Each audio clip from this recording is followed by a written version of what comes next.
Good evening everyone. Last వీక్లో market overall momentum చూస్తే కనుక హయ్యర్ లెవెల్స్ దగ్గర నుంచి 24,700 స్థాయి దగ్గర నుంచి నా ఫ్రైడే క్లోజింగ్ వచ్చేసరికి 24,360 ఆ స్థాయి దగ్గర క్లోజ్ అయింది. సో లాస్ట్ వీక్ మనం ఏదైతే అనుకున్నామో అదే విధంగా హయ్యర్ లెవెల్స్లో కన్సాలిడేట్ అయింది. ప్లస్ ట్రెండ్ అనేది డౌన్ సైడ్లోకి టర్న్ అరౌండ్ అయిందని చెప్పుకోవచ్చు. సో ఇక్కడ నుంచి మార్కెట్స్ ఎటువైపు ప్రయాణించే అవకాశాలు ఉన్నాయి.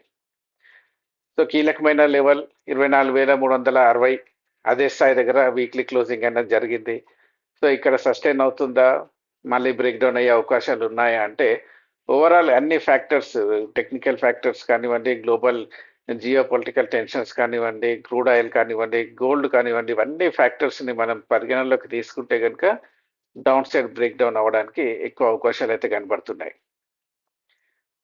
సో ఎప్పుడైతే మార్కెట్స్లో రేపు అంటే మండే రోజు గ్యాప్ డౌన్ ఓపెన్ అయింది అంటే మాత్రం ఫస్ట్ వచ్చే సపోర్ట్ 24,260 అదే లెవెల్ దగ్గర నుంచి లాస్ట్ వీక్లో కొద్దిగా సపోర్ట్ తీసుకొని బౌన్స్ బ్యాక్ అయింది.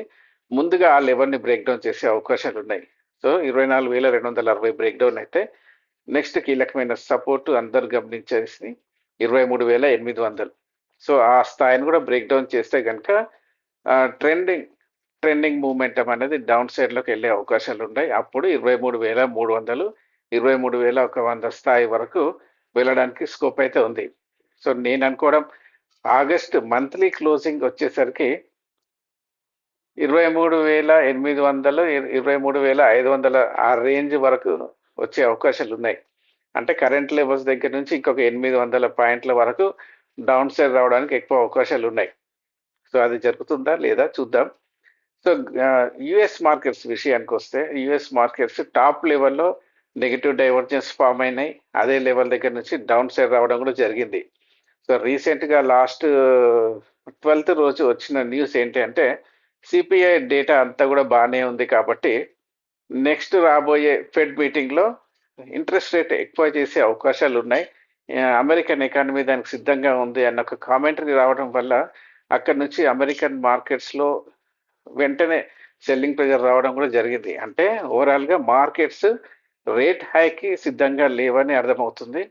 సో ఎకనామికల్గా కూడా చాలా బర్డెన్ అయ్యే అవకాశాలు ఉన్నాయి. ఎందుకంటే డెట్ బర్డెన్ పెరుగుతుంది. అమెరికా ఆల్రెడీ జీడిపి కన్నా చాలా ఎక్కువ పర్సంటేజ్లో డెట్స్ అన్నీ ఉన్నాయి కాబట్టి అమెరికా రేట్ హైక్ని తట్టుకోలేదు.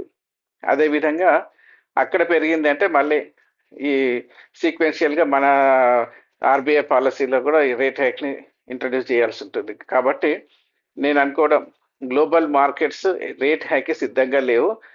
అది పెద్ద నెగిటివ్గా మారే అవకాశాలు ఉన్నాయి. ఇంకొక కీలకమైన అంశం క్రూడ్ ఆయిల్.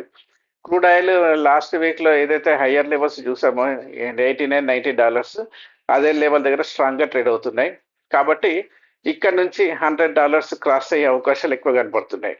ఎందుకంటే మనకు రీసెంట్గా వచ్చిన డేటా ప్రకారం లాస్ట్ వీక్లో హార్ముజ్ స్ట్రేట్లో వచ్చిన ట్రావెలింగ్ రికార్డ్స్ చూస్తే కనుక చాలా తక్కువ పర్సెంటేజ్ షిప్స్ ఇక్కడ పాస్ అయినాయి. అది 1 వీక్ లోయర్ లెవెల్స్ దగ్గర ఉంది. అంటే ఓవరాల్గా ఆ ట్రాన్స్పోర్టింగ్ అనేది ఆల్మోస్ట్ బ్లాక్ అయిందని అనుకోవాల్సి ఉంటుంది. సో ఇవన్నీ కూడా గ్లోబల్ మార్కెట్స్, గ్లోబల్ ఎకానమీ పైన దెబ్బతీస్తున్నాయి నెగటివ్గా. కాబట్టి అంత పెద్దగా సానుకూల అంశాలు అయితే మార్కెట్స్కి కలిసి వచ్చే అంశాలు అయితే లేవు. కాబట్టి కొద్దిగా జాగ్రత్తగానే ఉండండి. లాంగ్ పొజిషన్స్ ఉంటే స్టాప్ లాస్ అనేది మెయింటైన్ చేసుకోండి. ఇక మన ఇండియన్ ఇండిసెస్ విషయానికి వస్తే mid cap and small cap index గమనిస్తే కనుక టాప్ లెవెల్లో ఫ్లాట్ మూమెంటం చూపించాయి లాస్ట్ వీక్లో. ఫైనల్గా ఫ్రైడే రోజు లోయర్ లెవెల్ వైపు డైరెక్షన్ అనేది తీసుకున్నాయి. కాబట్టి ఓవరాల్గా అన్ని ఇండెక్స్లు కానివ్వండి, న్యూస్లు కానివ్వండి నెగిటివ్గా ఉన్నాయి. సో ఓవరాల్గా మార్కెట్స్ నెక్స్ట్ కమింగ్ వీక్లో మాత్రం షార్ప్ సెల్ ఆఫ్లో గురయ్యే అవకాశాలు ఉన్నాయి. కాబట్టి జాగ్రత్తగా ఉండండి. స్టాప్ లాస్ అనేది మెయింటైన్ చేసుకోండి.